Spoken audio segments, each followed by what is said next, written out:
No drugs in Surat સિટીના અભિયાન અંતર્ગત મહેરબાન સીપી સાહેબની સૂચના અનુસાર ડ્રગ્સ માફિયાઓને પકડવાની જે કાર્યવાહી ચાલે છે એ અનુસંધાને ગત તારીખ 24/6/26ના રોજ એક મારા ક્રાઇમ બ્રાન્ચના કોન્સ્ટેબલને બાતમી મળેલી કે કતારગામ લક્ષ્મીકાંત આશ્રમ રોડ ધારા ફાર્મની સામે ટીવીએસ જ્યુપિટર પર 3 આરોપીઓ ગાંજો લઈને આવનાર છે એવી બાતમીના આધારે ત્યાં વોચ ગોઠવી અને એ જ્યુપિટર પર 3 ઈસમો પકડાઈ ગયેલ, જેની પાસેથી કુલ 28 કિલો 64 ગ્રામનો ગાંજો, જેની કિલોની કિંમત 50,000 રૂપિયા ગણી 14 લાખનો મુદ્દામાલ કબજે કરવામાં આવેલો છે.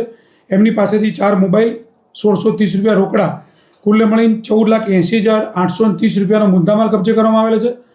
3 આરોપીઓની ધરપકડ કરવામાં આવી, જેમાં એક નિલેશ દુધાત, બેચરભાઈ પટેલ અને રવિ પરવાળિયા.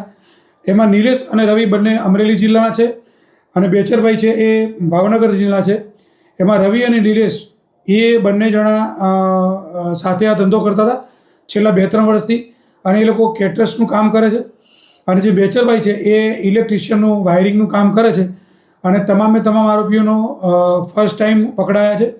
પણ જે રવિ છે એ અગાઉ 2-3 વર્ષથી આ ધંધો કરે છે, પણ પ્રથમવાર પકડાયેલો છે. એ રેલવે પટરી વરાછા પર એક ઈસમ છે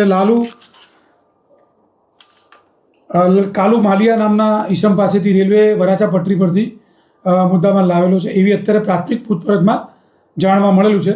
અને આગળની તપાસ અત્યારે ક્રાઇમ બ્રાન્ચ કરી રહી છે.